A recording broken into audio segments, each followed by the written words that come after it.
Before we begin, let's define the word crisis. What does crisis mean? Or being, living in crisis, being in critical situation. Obviously, to experience that, you don't have to be at war or witness a volcano or be the victim of tsunami. You can experience this in your normal daily life. So when we talk about crisis, having crisis in your life, it means that you are having more negative emotions in your life than there are positive ones. It means that you feel completely, how to say it, empty, like you have no resources for anything, or you have very limited access to resources. You feel so weak and disabled. You don't know how to deal with this situation. You don't know how to get out of this situation. For you, it feels like the end of the world. And what we call resources. Resources we call finances, emotional resources, access to information, access to connections, other people's interactions, networking, time, skills, and potential overall. So these are the resources, we define them. So when you feel like there is no access to these resources, when you feel like you are completely disarmed, you don't know what to do in this situation. You don't know how to resolve this problem. You don't know how to live further, what to do next. That's when you experience crisis. And why do you think we get ourselves to that situation when we are like this, or possibly can be in that situation? Because any human being can turn out to be in a situation like this. One of the main reasons is because we're able to experience emotions. And there are three very powerful emotions that I also call emotional imprisoners, or more like a mind blockers, mind imprisoners. And these emotions are fear, guilt, and shame. And these emotions are very important in our life because we need these emotions in a small quantity or in a moderate, balanced quantity. However, when these emotions come over the limit, when we experience them in a very large quantity over the limit, that's when all the problems start in our life. So for example, if we talk about fear, fear is a very important, useful emotion because fear protects us from any dangers or silly things.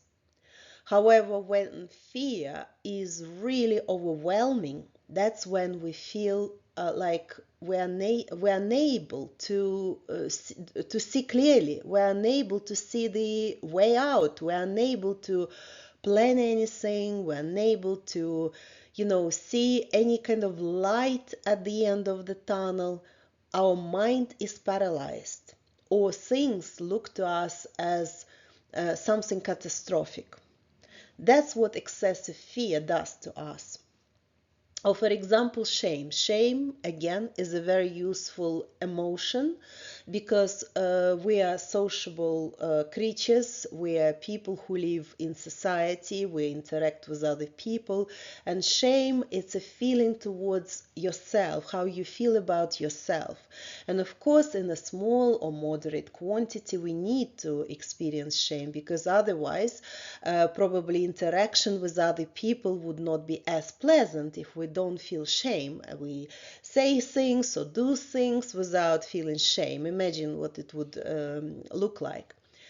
However, when shame is experienced in a large quantity, that what blocks us, blocks our potential, blocks our opportunities, our chances to realize ourselves, to realize our skills, to realize our,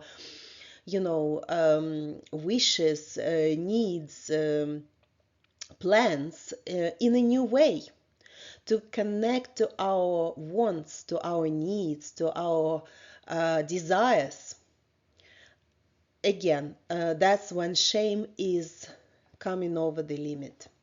Or for example, guilt. Guilt is another very useful emotion when it's experienced in a small or moderate quantity, because guilt is what we do to others, how we feel about doing something to others.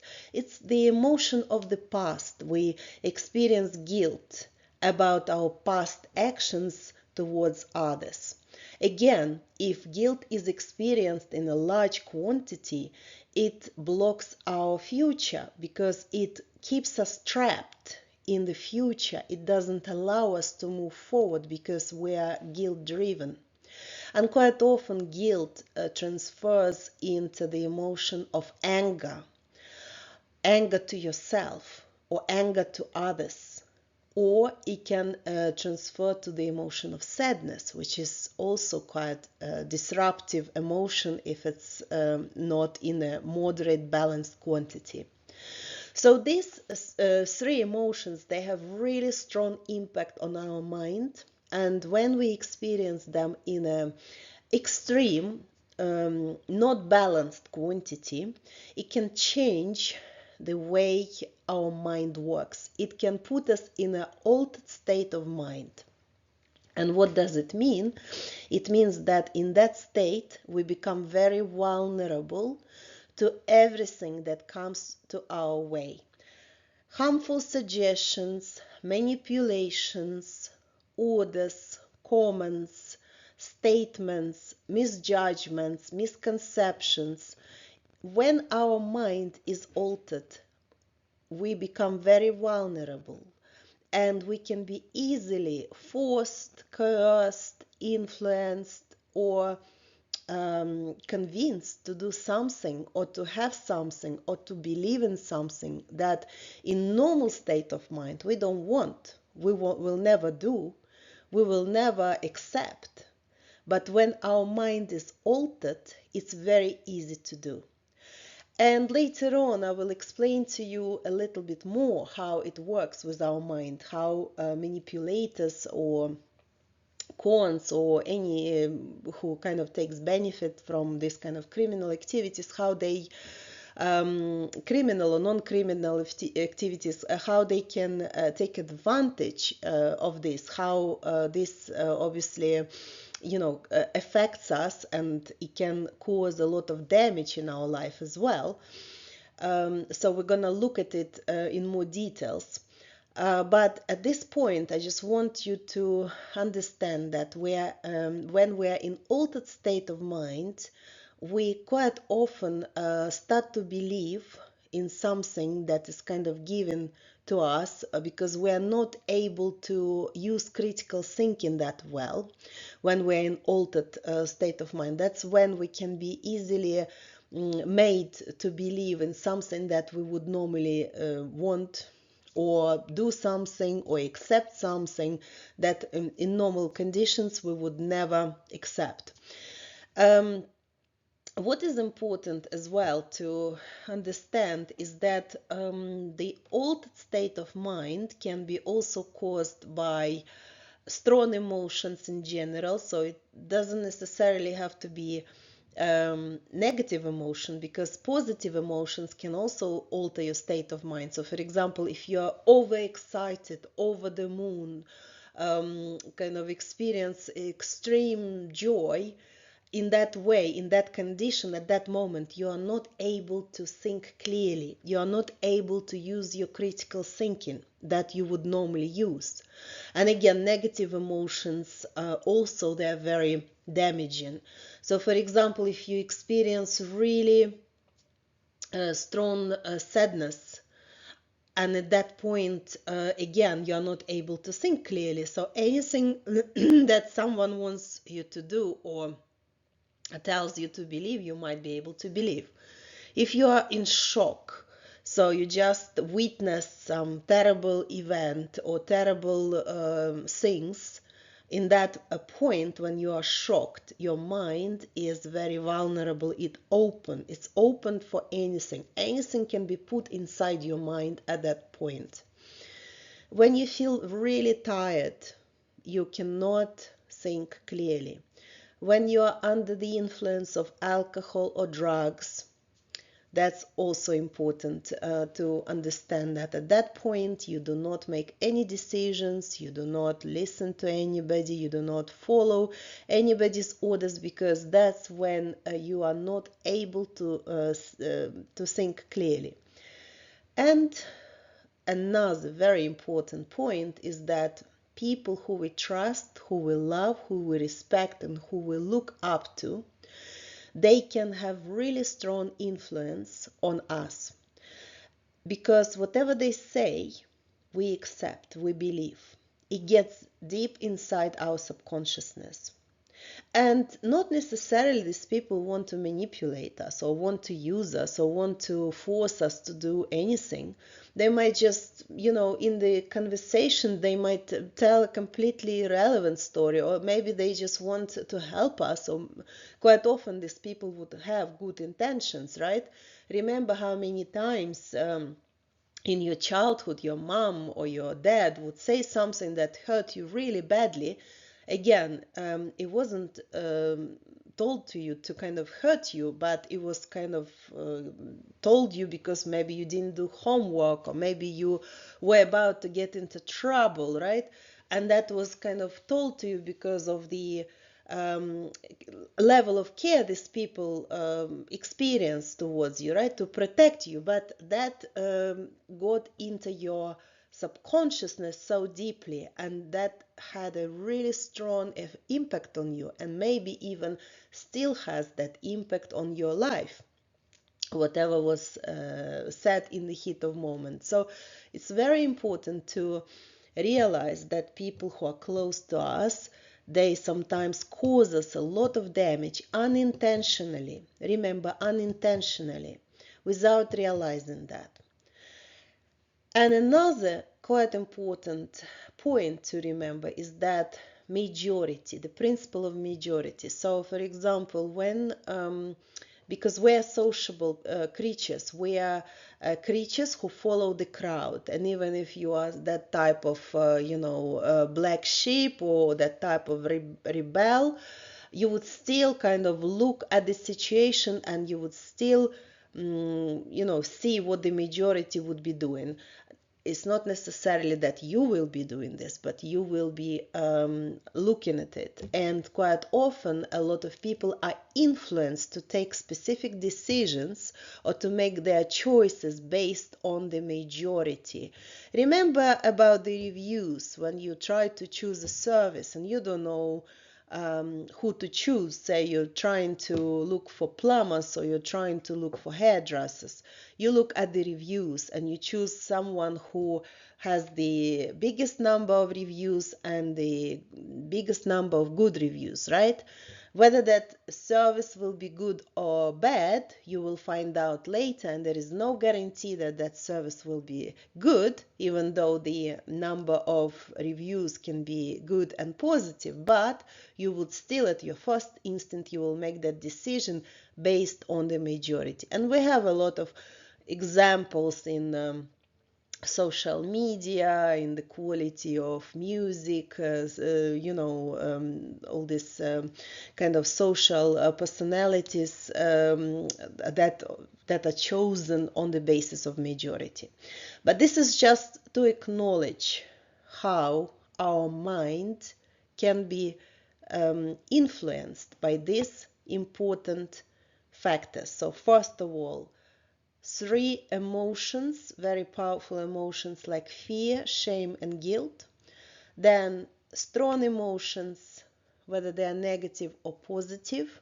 Shock, when we are in shock, when we are really tired, when we are under the influence of alcohol or drugs.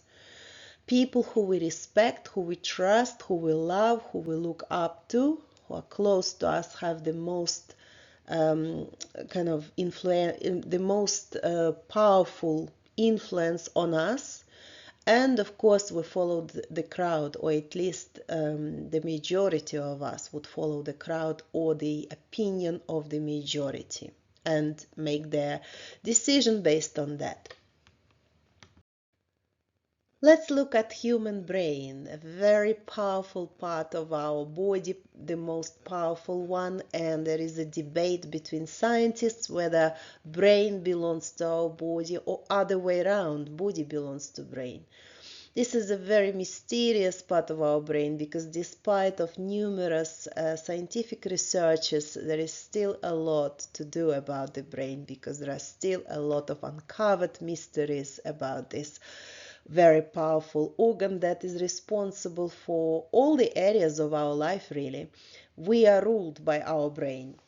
And on this picture, I would like you to look at the way we divided this brain metaphorically into three parts. So the first one, which is marked in red, is called reptilian brain. Reptilian brain is something that belongs to all the animals in a way because this is the ancient brain, and this is the part of the brain where all the instincts are stored, the instinct of survival. This is the ancient programs that rule our life, because even though we are not living in the conditions of wild nature anymore and surrounded by ferocious animals, we still run by the programs that are stored in this brain, in this part of the brain that was ruling the lives of our ancestors.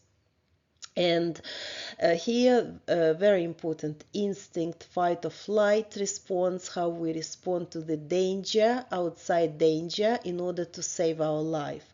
So when we experience danger, we either fight for our life or we flight or run in order to save our life. When there is no opportunity to run or to fight, we freeze, we pretend to be dead. That is another way of dealing with danger and another way to save your life. And a modern person obviously uses this part of brain as well, and that's how we react to stressful situations.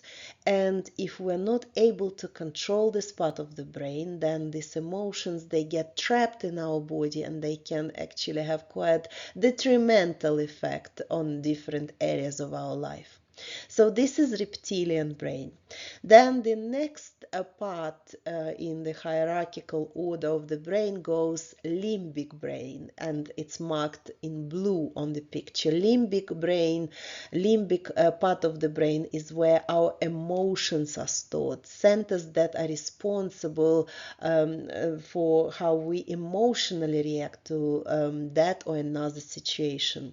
You can see that human being has few basic emotions. However, our emotional response is not limited to these basic emotions, but whatever we experience outside of this basic polite is a mixture of these basic emotions. So if you look at these basic emotions, we have fear, we have anger, we have disgust, sadness, contempt, joy, surprise, and interest. Bear in mind that the way these emotional centers are located in our limbic part of the brain is starting from fear and starting from negative emotions in a way, and they're located closer to our reptilian ancient brain because these emotions, they help us to save our lives. They're survival mode emotions, and anything that goes to more positive way, like say joy or surprise or interest, that goes closer to our clever brain, our neocortex part of the brain. So in order to experience negative emotions, you don't need to put that much effort because they're there for you. They're like natural instinctual reactions to these situations. But in order to experience positive emotions, that's when intellectual ability is required. And our final part of the brain that actually defines us as human beings, as Homo sapiens, so basically the highest in that animal world hierarchical system, is neocortex. Neocortex is that part of the brain that has logic, that has critical thinking, that has conscious mind, that basically defines us as humans, that allows us to make decisions, to differentiate different information, filter it, use our critical thinking to choose what is good, what is bad, to obviously define who we are, because this part of the brain it's our consciousness. That's our basically definition that we can control in a way that makes us aware who we are, what our name is, where we're from, how old we are, and so on. So this is that part of the brain that is responsible for our personality and for our thinking process.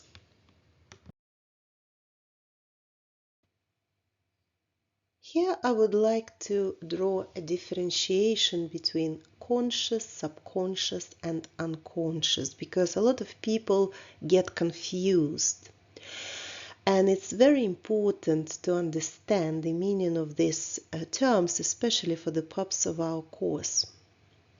So if you look at the picture on your left-hand side, the picture of the iceberg, we can compare our consciousness and our subconsciousness to the picture of the iceberg, metaphorically. So consciousness would be something that is seen, and it's not in a big quantity, because our consciousness only constitutes 5 to 10% of the whole brain volume. And exactly as on the picture, only tip of the iceberg can be seen. And consciousness is something that we can control, something that we remember, in other words, something that we consciously realize what's happening, what is our name, where we are now, what we are doing, what we are saying.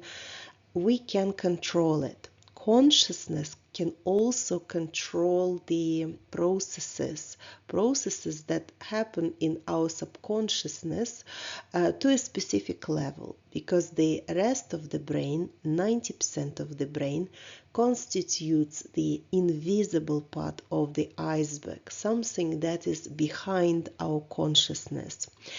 And in some cases, we can't control it at all.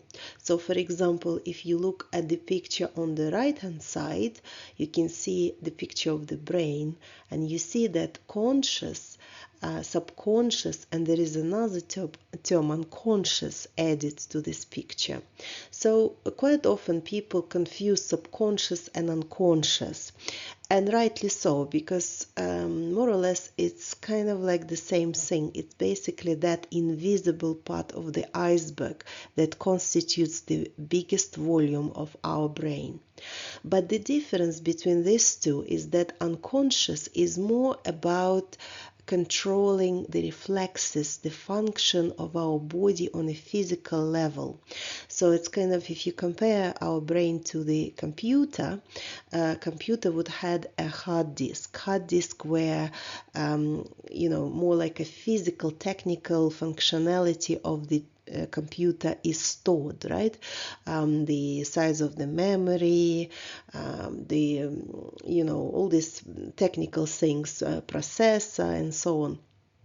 So it's kind of similar in our system, because, for example, the reflexes of breathing, the reflexes of eye movement, or intellectual abilities, or how our muscles work, they are stored in this part of the brain. And even when we're asleep, this part of the brain is functioning.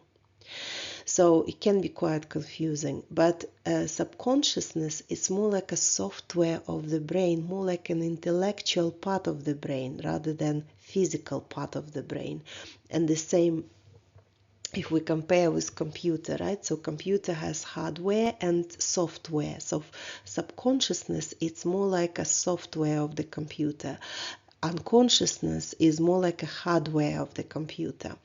So subconsciousness constitutes 50% of our brain volume and our brain activity, and that's something that in most cases we cannot control, because these are the invisible programs that run inside our mind, and they affect our system of belief, they affect our perception of this world, of different triggers that we experience, of different attitude to specific, situations. Sometimes we might get angry, triggered by some event, and we don't know why it happens, but this specific event triggers anger in us.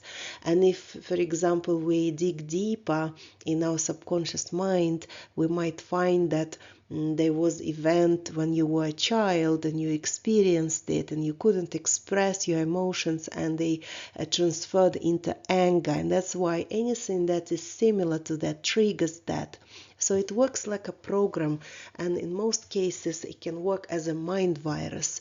So any negative reaction to some events that you can't explain why you're reacting like this is based on those mind viruses, those misconceptions that live in our subconsciousness. Because once information gets inside our subconsciousness, it just starts working like a program. It doesn't differentiate between right or wrong, between good or bad, between correct or incorrect, harmful or beneficial for us. It just works there as a program. And only consciousness, that those 10% of our brain can, when we receive program, can filter, can say, oh, this information is not good for me, I'm not gonna take it, or this information I will take it because it's beneficial for me. But sometimes consciousness might not be able to differentiate this information, because we already mentioned, if your mind in that altered state under the influence of emotions or alcohol or drugs or tiredness or shock, or people just generally, or phrases or constructions of the language used that we're going to look at, they can basically they can get into your subconsciousness without being critically filtered, critically assessed. So metaphorically, imagine that your brain is like a very large, say, garden, right, surrounded by gates. And in order to enter this garden, you need to pass through security. You need to pass through the guard that stays or sits at the entry to these gates. And this guard is our consciousness, conscious mind. So this guard very carefully selects information that enters those gates. And we are surrounded by tons of information, right? So, for example, if, say, someone comes up to you in the middle of the street and tells you to do something, say, something really crazy, like says, okay, take off your clothes, for example, right? And you are in your reasonable, conscious state of mind, you are sober, you know what's going on, you would say, no way, just, you will refuse this information. You will be able to critically assess this information and think, oh, somebody is really crazy asking me for things that are impossible to do. I mean, they're possible, but I'm not going to do it because this is not right, right? But imagine if, say, you are at the party, you're having a great time with your friends, and you add a bit of alcohol, and everybody's happy, everybody's having fun, and suddenly there is a game, and you're all drunk, and you're all going into crazy things, and then you start to play games on, say, taking off your clothes. Whoever loses takes off their clothes, and you suddenly, in that altered state of mind, when you receive this information as a part of the game, right? And you don't look at it critically, you're just having fun, and you might even take these orders and you take off your clothes. The question is, next day when you wake up with a headache, with a hangover, and your conscious mind back to its normal, and your God, remembering what happened to you last night, starts to obviously shame you and embarrass you, and you just don't want to kind of think about it, and you would say, oh, that wasn't me. I don't know who it was, but it wasn't me. And that's what basically happening to our brain. So when information comes to the gates of this consciousness, right, that is only 5 to 10%, and God sits there evaluating this information and filters it and chooses whether this information will be allowed to go further to your subconsciousness and stay there and operate as a program inside, or whether this information will be rejected. However, if God is asleep or under the influence, maybe toxic influence, maybe emotional influence, maybe tiredness, then obviously this information that can be even dangerous, even harmful information, can easily get inside your subconsciousness and can easily start operating there as a normal program, causing you a lot of damage. The most dangerous thing about this information is when we receive this influence through wrapped up forms, like, say, fairy tales, stories, different types of legends, like conversations, films, songs, poems, literature. So they're not direct, it's not a direct information, it's information that comes towards our subconsciousness in the form of some kind of story, for example, or song, with some meaning inside those words. And this is quite dangerous because our consciousness doesn't really differentiate whether it will be harmful for us or not. That's why I always say that these fairy tales or cartoons that children watch, and child would have obviously subconsciousness, those gates are quite open, and the child's conscious mind won't be that actively reacting to the information the child receives, right?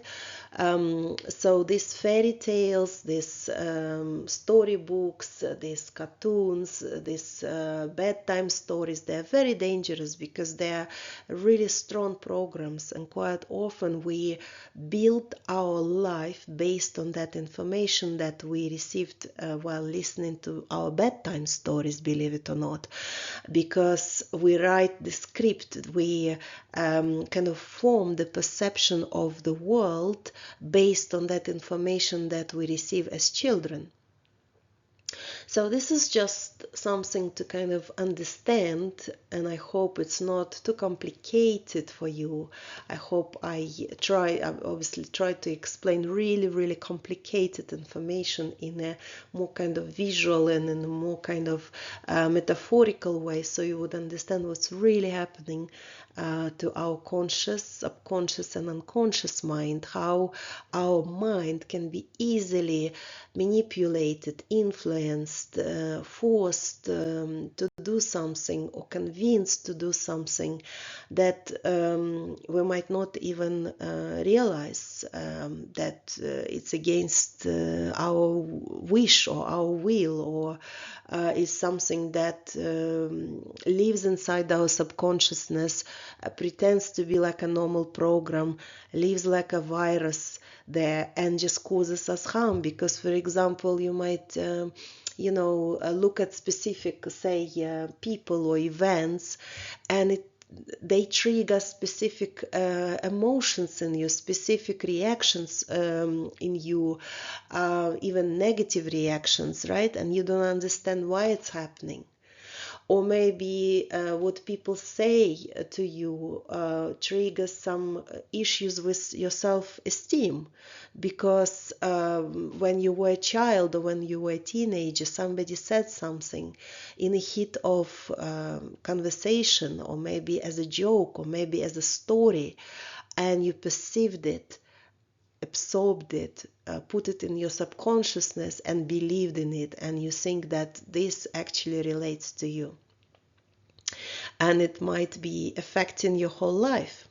So we're gonna look into details how it's all work and what tools are used, and how to locate these harmful programs, and how to reprogram your mind for better life.